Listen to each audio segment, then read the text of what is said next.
Assalamualaikum warahmatullahi wabarakatuh. Selamat datang kembali di kelas mata kuliah pemanfaatan sumber daya.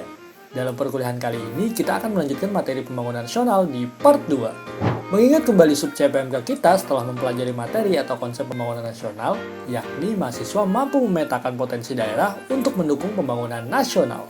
Materi kita terkait konsep pembangunan nasional akan membahas kebijakan pemerintah dalam pembangunan ekonomi masyarakat dan pembangunan energi. Urgensi peningkatan pertumbuhan ekonomi Indonesia. Berdasarkan data BPS, CEIC dari tahun 1968 hingga 2018, pertumbuhan ekonomi Indonesia melambat dan cenderung stagnan. Hal ini berarti kita khususnya pemerintah memerlukan upaya ekstra untuk meningkatkan pertumbuhan ekonomi Indonesia. Penghambat pertumbuhan ekonomi Indonesia. Yang pertama, regulasi yang tidak mendukung penciptaan dan pengembangan bisnis bahkan cenderung membatasi, khususnya pada regulasi, tenaga kerja, investasi, dan perdagangan. Yang kedua, kualitas institusi rendah diakibatkan karena korupsi tinggi dan birokrasi tidak efisien, serta lemahnya koordinasi antar kebijakan. Yang ketiga, fiskal, rendahnya penerimaan perpajakan. Dan yang keempat, infrastruktur kurang memadai atau utamanya konektivitas. Yang kelima, sumber daya manusia yang merupakan kendala mengikat bagi pertumbuhan ekonomi jangka menengah hingga jangka panjang. Sumber daya manusia perlu diperbaiki mulai dari sekarang untuk memastikan pertumbuhan ekonomi jangka menengah panjang, memperbaiki kondisi sumber daya manusia melalui pendidikan dan kesehatan. Jika tidak diatasi saat ini, akan menghalangi Indonesia untuk bersaing di era digital dan beralih ke manufaktur berteknologi tinggi. Regulasi tenaga kerja. Tingginya biaya pesangon di Indonesia menyebabkan perusahaan cenderung merekrut tenaga kerja kontrak dan tidak berinvestasi pada pengembangan tenaga kerjanya melalui pelatihan. Tenaga kerja asing terampil menawarkan inovasi melalui bakat yang mereka miliki. Regulasi di Indonesia membatasi jumlah tenaga kerja terampil asing serta biaya untuk memperkerjakan mereka juga mahal.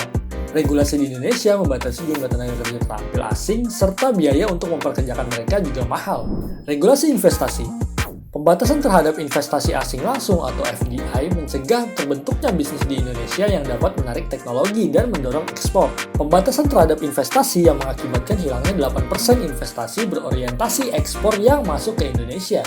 Dampak lain dari pembatasan investasi asing adalah rendahnya upah tenaga kerja Indonesia sebesar 15% dari yang seharusnya.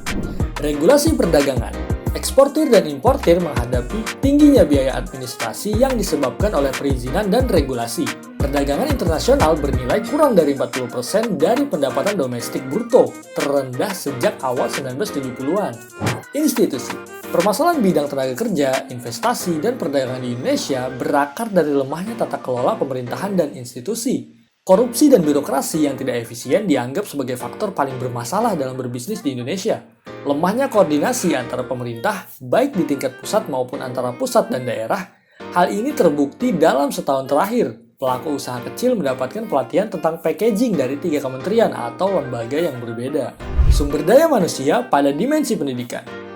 Tingkat partisipasi sekolah di Indonesia tinggi, namun kualitas pendidikan masih sangat rendah. Berdasarkan skor PISA 2015, kemampuan matematika, membaca, dan sains pelajar Indonesia tertinggal jauh dari negara tetangga dan rata-rata negara-negara dalam Organization for Economic Cooperation and Development atau OECD. Akibatnya, keahlian dasar tenaga kerja di Indonesia ini sangat rendah. Berdasarkan hasil historis dari PISA, peningkatan kualitas pendidikan Indonesia ini masih sangat lambat. Sumber daya manusia dari dimensi kesehatan. Meskipun mengalami perbaikan signifikan seperti peningkatan usia harapan hidup, beberapa capaian indikator kesehatan Indonesia masih rendah dan tertinggal dibandingkan negara sebanding. Hal ini berpengaruh pada produktivitas tenaga kerja dalam jangka panjang. 26 dari 100 kematian penduduk usia 30-70 tahun disebabkan oleh 4 penyakit tidak menular. Yang pertama ada kanker, diabetes, kardiovaskular atau CVD, atau pernafasan kronis atau CRD. Berikut merupakan skenario pertumbuhan ekonomi 2020-2024. Kunci peningkatan pertumbuhan ekonomi yang pertama, peningkatan produktivitas, yang kedua, peningkatan investasi, yang ketiga, perbaikan kualitas SDM, dan yang keempat, perbaikan pasar tenaga kerja. Gambaran pertumbuhan ekonomi 2020-2024. Berikut merupakan 7 agenda pembangunan RPJMN 2020-2024. Yang pertama, memperkuat ketahanan ekonomi untuk pertumbuhan yang berkualitas. Yang kedua, mengembangkan wilayah untuk mengurangi kesenjangan. Yang ketiga, meningkatkan sumber daya manusia yang berkualitas dan berdaya saing. Yang keempat, revolusi mental dan pembangunan kebudayaan.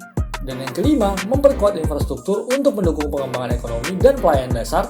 Yang keenam, membangun lingkungan hidup, meningkatkan ketahanan bencana dan perubahan iklim. Yang ketujuh, memperkuat stabilitas Polhukam dan transformasi pelayanan publik.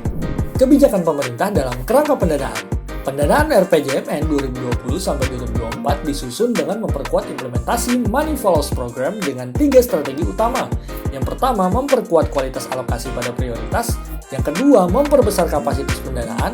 Dan yang ketiga, memperkuat delivery mechanism. Berikut adalah kerangka regulasi dan kelembagaan dalam RPJMN 2020-2024. Selanjutnya, kebijakan pemerintah terkait pembangunan energi. Dewan Energi Nasional dalam Pasal 1 Angka 26 UU Nomor 30 Tahun 2007 menjelaskan, Dewan Energi Nasional adalah suatu lembaga bersifat nasional, mandiri, dan tetap yang bertanggung jawab atas kebijakan energi nasional. Tugas Dewan Energi Nasional yang kemudian disingkat DEN diatur dalam Pasal 12 Ayat 2 UU Nomor 30 Tahun 2007. Untuk kebijakan energi nasional telah disetujui DPR 28 Januari 2014 dan telah ditetapkan oleh Presiden RI melalui PP 79 tahun 2014 tanggal 17 Oktober tahun 2014. Kebijakan pengelolaan energi nasional. Undang-Undang Nomor 30 tahun 2007 mengatur tentang energi. Dalam PP Nomor 79 tahun 2014 berisikan kebijakan energi secara umum untuk mencapai sasaran dan arah kebijakan energi nasional guna mewujudkan kemandirian dan ketahanan energi nasional. Rencana aksi implementasi kebijakan energi nasional dilaksanakan oleh kementerian dan lembaga, berisi target, strategi, lokasi, dan kebijakan-kebijakan yang diperlukan. Terjemah dari Rencana Umum Energi Nasional atau Rencana Umum Ketenagalistrikan Nasional pada masing-masing daerah dengan memanfaatkan potensi di daerah untuk memenuhi kebutuhan daerah dilihat dari kepentingan nasional. Kebijakan utama, yang pertama, ketersediaan energi untuk kebutuhan nasional. Yang kedua, prioritas pengembangan energi. Yang ketiga, pemanfaatan sumber daya energi. Yang keempat, cadangan energi nasional. Kebijakan pendukung. Yang pertama, konservasi dan diversifikasi energi. Yang kedua, lingkungan dan keselamatan. Yang ketiga, harga, subsidi, dan insentif energi. Yang keempat, infrastruktur, akses masyarakat, dan industri energi. Dan yang kelima, penelitian dan pengembangan energi dan kelembagaan. Peraturan Pemerintah Republik Indonesia Nomor 79 Tahun 2014, Pasal 11 Ayat 2, untuk mewujudkan keseimbangan keekonomian energi sebagaimana dimaksud pada ayat 1 huruf A, prioritas pengembangan energi nasional didasarkan pada prinsip ayat 2 A, memaksimalkan penggunaan energi transformation dengan memperhatikan tingkat keekonomian. Yang B, meminimalkan penggunaan minyak bumi. C, mengoptimalkan pemanfaatan gas bumi dan energi baru. Dan yang D, menggunakan batu bara sebagai andalan pasokan energi nasional. Kontribusi energi atau listrik di sektor industri. Peraturan Pemerintah Republik Indonesia Nomor 79 Tahun 2014, Pasal 6A, sumber daya energi tidak dijadikan komoditas ekspor semata, tetapi sebagai model pembangunan nasional. Pasal 9A, terwujudnya paradigma baru bahwa sumber energi menjadi model pembangunan.